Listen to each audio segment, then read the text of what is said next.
En el día de hoy regresamos al capítulo 10 de esta segunda epístola a los Corintios que comenzamos en nuestro programa anterior. Estamos en una maravillosa sección que trata con la lucha, la guerra que tiene que llevar a cabo el creyente. En el comienzo Pablo nos dice en los versículos 1 y 2, Yo, Pablo, os ruego por la mansedumbre y ternura de Cristo, yo que estando presente ciertamente soy humilde entre vosotros, mas ausente soy osado para con vosotros, ruego pues que cuando esté presente no tenga que usar de aquella osadía con que estoy dispuesto a proceder resueltamente contra algunos que nos tienen como si anduviésemos según la carne. Aquí en el capítulo 10 encontramos un cambio radical en lo que Pablo está diciendo.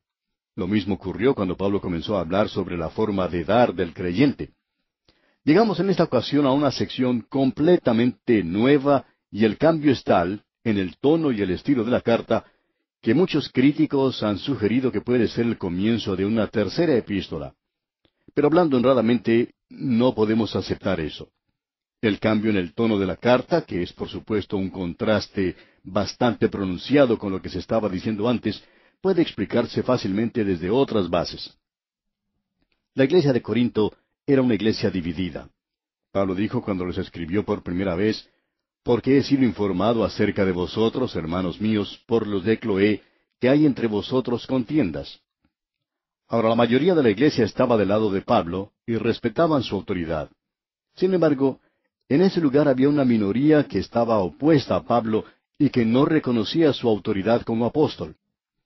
En los primeros 9 capítulos de la segunda epístola a los Corintios, Pablo evidentemente ha estado dirigiendo sus pensamientos a la mayoría. Ahora, en los últimos capítulos, comenzando con este capítulo 10 y hasta el capítulo 12, él está hablando a la minoría. El cambio es como del día a la noche. La minoría estaba criticando severamente a Pablo, y él les escribió una carta muy dura, muy severa. Usted recuerda que él trataba con el tema de la corrección y aún usaba un tono amenazante en su primera epístola a los Corintios. Ellos estaban diciendo ahora que Pablo era un hombre diminuto, pero que le gustaba hablar mucho y decir cosas grandes. Decían que él era insignificante, y entonces Pablo les está diciendo, yo os ruego por la mansedumbre y la ternura de Cristo. Ahora, nuestro Señor Jesucristo fue un carpintero. Él anduvo aquí en este mundo. Él no era de los que levantaban su voz al hablar. No se defendió a sí mismo. Y Pablo dice, de esa manera estoy yo andando aquí. Y él se enfrenta a esos oponentes inescrupulosos de una manera directa y sin ambajes. Él va directamente al grano y dice, os ruego por la mansedumbre y ternura de Cristo. La apariencia del Señor Jesucristo no era tan diferente y marcada como lo han dibujado los pintores, como esa idea de pintarlo con una aureola sobre su cabeza. Él dijo que era manso y humilde, y esa era la insignia que deberían llevar sus seguidores. Pablo pues les está diciendo que no se dejen engañar por las apariencias, que él tenía la autoridad de un apóstol. Y tememos que en el día de hoy nosotros también nos olvidamos de eso. Tenemos esa idea de tratar de rebajar al Señor Jesucristo a un nivel inferior porque Él era carpintero. Y Pablo tenía aquí una misión divina. Él hablaba con autoridad y estaba consciente del poder sobrenatural que tenía y lo utilizaba de la misma manera. Creemos que es necesario que nosotros nos demos cuenta de eso porque es muy destacado. Pablo está diciendo que no lo obliguen a usar esa autoridad que él tiene. Él les está diciendo que quisiera regresar nuevamente a ellos, en mansedumbre y en ternura. Pero ahora insiste que la minoría no lo juzgue según las apariencias. Pablo está diciendo que él no anda según la carne. Ahora, ¿qué es lo que quiere decir con esto?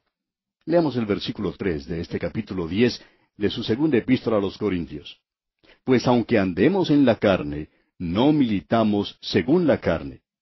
Lo que quiere decir es lo siguiente. En primer lugar, queremos aclarar que la palabra carne aquí viene de la palabra griega sarx, y que se utiliza en 3 maneras diferentes. Puede hablar del cuerpo, es decir, el cuerpo físico que nosotros tenemos, la carne que tenemos sobre nuestros huesos. O también puede hablar de la debilidad, aquello que es psicológico. También se puede referir a la naturaleza corrupta que nosotros tenemos, una naturaleza perdida, y que nos habla del lado espiritual. Así es que se puede usar en el sentido físico, psicológico y espiritual. Pablo utilizó esta palabra en los 3 sentidos mencionados, pero con más frecuencia en el sentido de la naturaleza adámica, la naturaleza que había caído. Pablo podía decir allá en su epístola a los Romanos, capítulo 7, versículo 18, «Y yo sé que en mí, esto es, en mi carne, no mora el bien». Esa es la vieja naturaleza que heredamos en Adán. Y creemos que el apóstol lo usa aquí en los últimos dos sentidos mencionados, es decir, la debilidad, lo psicológico. Pablo dice que él anduvo en la carne, debilidad. No creemos que Pablo haya ido a Corinto con la energía y fuerza de la carne. La lucha era una lucha espiritual. Él dijo, porque no tenemos lucha contra sangre y carne.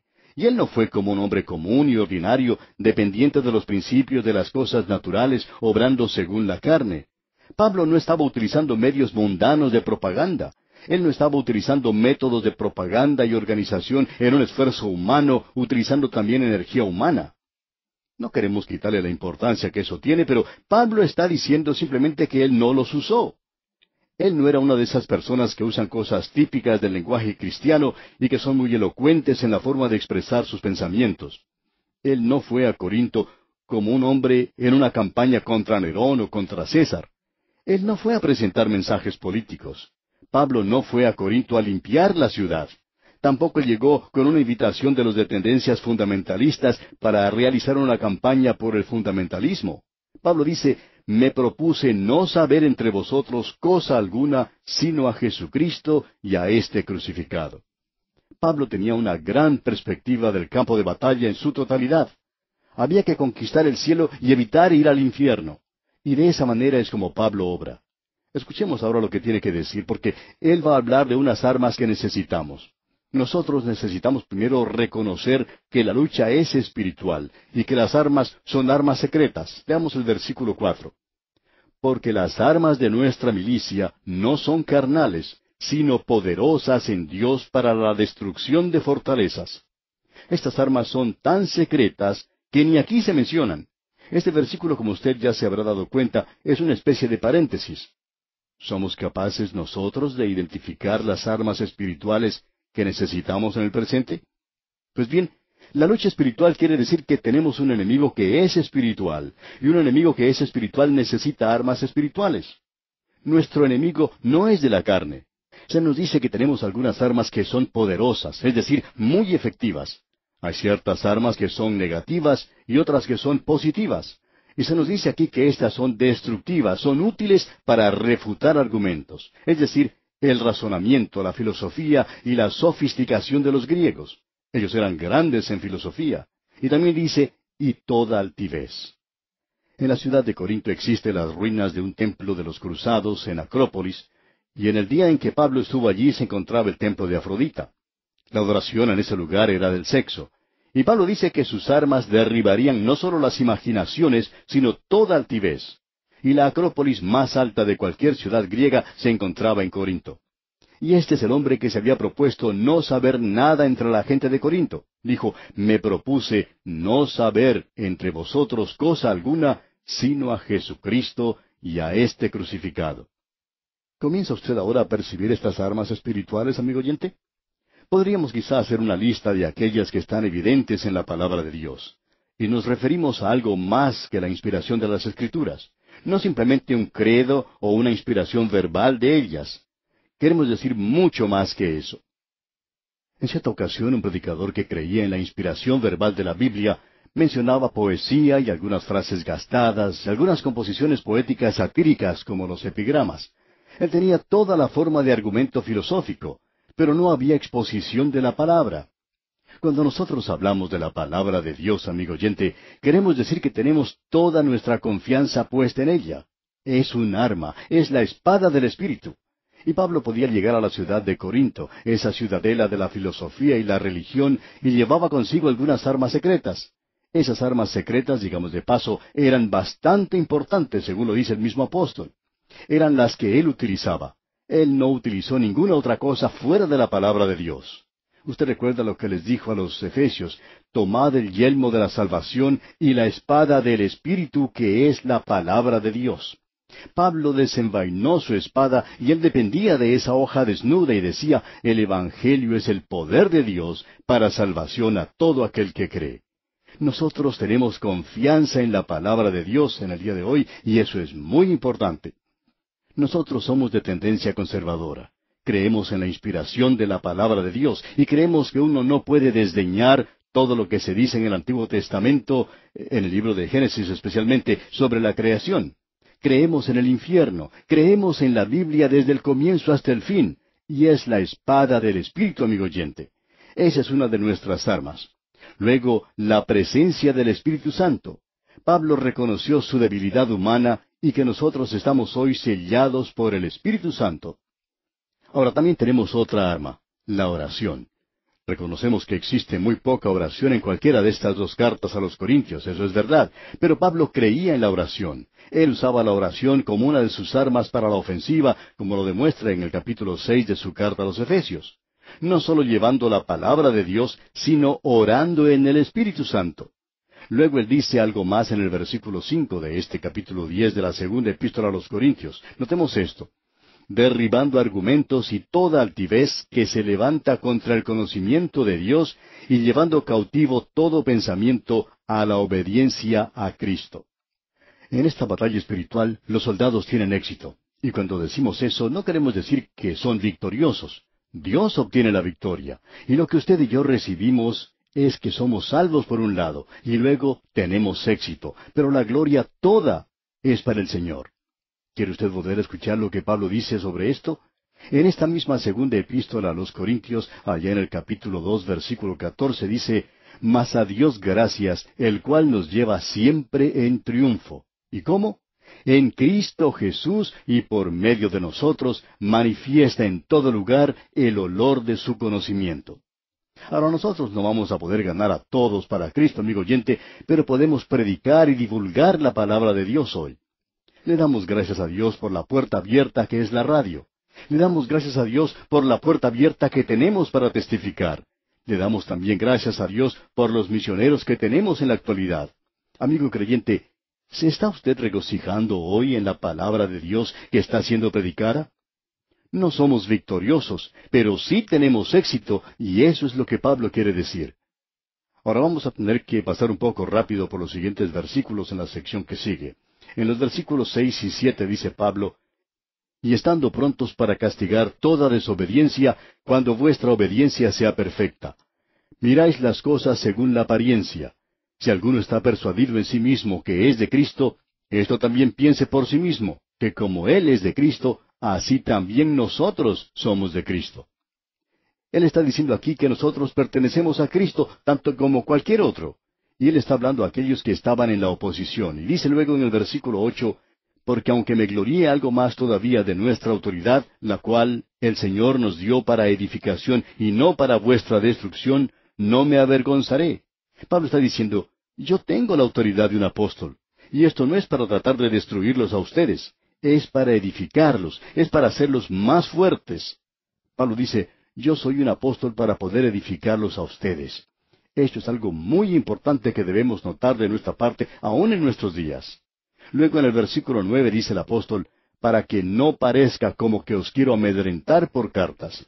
Pablo les está diciendo: yo no quiero ser osado y aterrorizarlos a ustedes en mis cartas y luego ser débil cuando esté entre ustedes. Y continúa en el versículo 10, porque la verdad, dicen, las cartas son duras y fuertes, mas la presencia corporal débil y la palabra menospreciable. Pensamos que Pablo no era lo que uno podría llamar una persona muy atractiva. Eso es algo que necesitamos reconocer. Cuando una persona escuchaba hablar a Pablo, era lo mismo que cuando los hombres podían ver a Sansón cuando el Espíritu de Dios descendía sobre él. Ellos sabían que lo que él hacía no era debido a su fuerza física.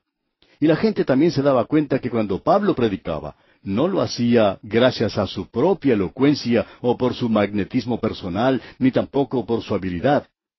Aunque tenemos la confianza que él tenía una tremenda habilidad. Pero cuando uno escuchaba hablar a Pablo el apóstol, tenía que decir que era por el Espíritu de Dios que lo hacía, ya que era un vaso frágil y débil. Esa es la única forma en que se puede explicar. Y luego él continúa diciendo en el versículo 12 de este capítulo 10, porque no nos atrevemos a contarnos ni a compararnos con algunos que se alaban a sí mismos, pero ellos, midiéndose a sí mismos, por sí mismos, y comparándose consigo mismos, no son juiciosos. Él le da cierto tono humorístico a lo que está diciendo aquí. Hay muchas personas que se comparan a sí mismos consigo mismos, y creemos que esa es la razón por la cual muchas iglesias piensan que ya han alcanzado su objetivo. Y muchos creyentes piensan que ellos son realmente creyentes espirituales destacados porque se comparan a sí mismos con otros creyentes.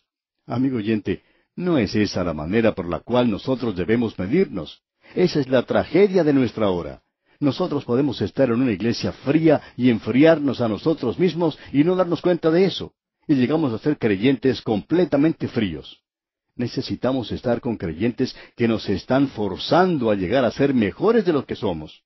Hay muchos de nosotros que nos sentimos satisfechos con un pequeño grupo en la iglesia, una camarilla que va con nosotros, y ellos son tan tercos e intratables como los demás, pero los hacen sentir bien porque todos están haciendo lo mismo. Continuando ahora con el versículo 13 de este capítulo 10, dice Pablo, «Pero nosotros no nos gloriaremos desmedidamente, sino conforme a la regla que Dios nos ha dado por medida, para llegar también hasta vosotros». Pablo menciona aquí algo que nosotros no queremos que pase desapercibido. Ellos estaban diciendo en Corinto que Pablo no quería ir a verlos, no quería ir a visitarlos, que no quería pasar tiempo con ellos. ¿Cuántos creyentes hoy critican a los predicadores porque éstos no quieren pasar más tiempo con ellos visitándolos? Amigo oyente, cada momento que el predicador pase con usted, hablando y cuidándolo como un niño, él está realmente perdiendo el tiempo del Señor. Él tiene que pasar ese tiempo en otro lugar. Y la gente en Corinto estaba hablando de Pablo y decían que él no los iba a visitar. Esta gente era bastante criticona, por cierto. Pablo dice entonces en el versículo 14 de este capítulo 10, «Porque no nos hemos extralimitado, como si no llegásemos hasta vosotros, pues fuimos los primeros en llegar hasta vosotros con el Evangelio de Cristo». Pablo les está diciendo, ustedes tienen que recordar que yo los fui a visitar primero. Fui el primero en llevarles el Evangelio, y era un lugar muy apartado de mi hogar. Y luego dice en el versículo 15, «No nos gloriamos desmedidamente en trabajos ajenos, sino que esperamos que conforme crezca vuestra fe, seremos muy engrandecidos entre vosotros, conforme a nuestra regla». Ahora Pablo dice, «Mi método no es ir y quedarme allí como pastor de la iglesia. Yo soy un misionero. Cuando la obra está establecida, luego sigo viaje a otro lugar, y sigo de un lugar a otro. Nunca edifico sobre el fundamento de otro». Y entonces en los versículos 16 hasta el 18 dice, «Y que anunciaremos el Evangelio en los lugares más allá de vosotros, sin entrar en la obra de otro, para gloriarnos en lo que ya estaba preparado. Mas el que se gloría, gloríese en el Señor, porque no es aprobado el que se alaba a sí mismo, sino aquel a quien Dios alaba». Pablo dice, yo estoy haciendo las cosas para las cuales Dios me ha llamado. Y sería bueno para usted, amigo oyente, que antes de criticar a su predicador, pudiera ver cuál es el llamado de Dios que él tiene. Quizá su predicador sea una persona con el don de visitación, o puede ser otro que tenga el don de predicar desde el púlpito, pero debe permitirle que pase algún tiempo en la preparación de sus mensajes. Si él se pasa todo el día yendo de un lugar a otro con usted, no está dedicando todo el tiempo que necesita para el estudio como debería hacer. O quizá usted podría tener en su grupo a un predicador que no es muy brillante, pero que puede ser uno de esos que son unos organizadores fantásticos. Ese puede ser su don. Usted trate de descubrir cuál es el don de esa persona, cuál es el don que esa persona tiene, y luego puede ver si lo está utilizando. Pero no se ponga a juzgarlo. Y llegamos ahora a una sección que es bastante íntima. En el capítulo 11 de esta segunda epístola a los Corintios, Pablo habla de esta gente que está unida al Cristo viviente. Es tan importante para nosotros el apreciar esto, amigo oyente. Estamos convencidos más que nunca que este es el mensaje que necesitamos hoy, y ha sido de mucho beneficio para mí personalmente. Al estudiar esta epístola, me he dado cuenta que tiene un verdadero mensaje para mi corazón. Quizá he estado hablando a mí mismo a través de esto, pero siento que aquí tenemos un gran mensaje. En los primeros 2 versículos de este capítulo 11 de la segunda epístola a los Corintios dice, «Ojalá me toleraseis un poco de locura. Sí, toleradme, porque os celo con celo de Dios, pues os he desposado con un solo esposo para presentaros como una virgen pura a Cristo». Él dice, llegué a Corinto, prediqué el Evangelio, se formó una iglesia y he desposado a esta iglesia, a esta gente, a estos creyentes, con Cristo Jesús. Y continúa con el versículo 3, Pero temo que como la serpiente con su astucia engañó a Eva, vuestros sentidos sean de alguna manera extraviados de la sincera fidelidad a Cristo. No podemos enfatizar demasiado todo esto en nuestros días, la simplicidad que es en Cristo. En el día de hoy necesitamos más simplicidad al predicar la palabra de Dios. Hay predicadores en nuestros días que están tratando de ser intelectuales. Uno los escucha hablar y quizá lo hace por 10 o 15 minutos y no saben en realidad de qué están hablando. Y posiblemente ni ellos lo sepan. Están tratando de ser demasiado filosóficos, demasiado intelectuales, y terminan sin decir absolutamente nada. Lo que necesitamos hoy, amigo oyente, es tratar de predicar la palabra de Dios simplemente como en Cristo. Eso es muy necesario en nuestros días. Y en el versículo 4 dice Pablo, porque si viene alguno predicando a otro Jesús que el que os hemos predicado, o si recibís otro espíritu que el que habéis recibido, u otro evangelio que el que habéis aceptado, bien lo toleráis. Pablo está diciendo, ustedes no aceptaron a otro Jesús o a otro espíritu, porque él dijo, yo fui y se los prediqué. En el versículo 5 continúa, y pienso que en nada he sido inferior a aquellos grandes apóstoles. Pablo dice que era el más pequeño de ellos, pero que no era el último. Y creemos que en realidad Pablo estaba bien adelante de todos los demás. Y aquí nos detenemos por hoy, amigo oyente.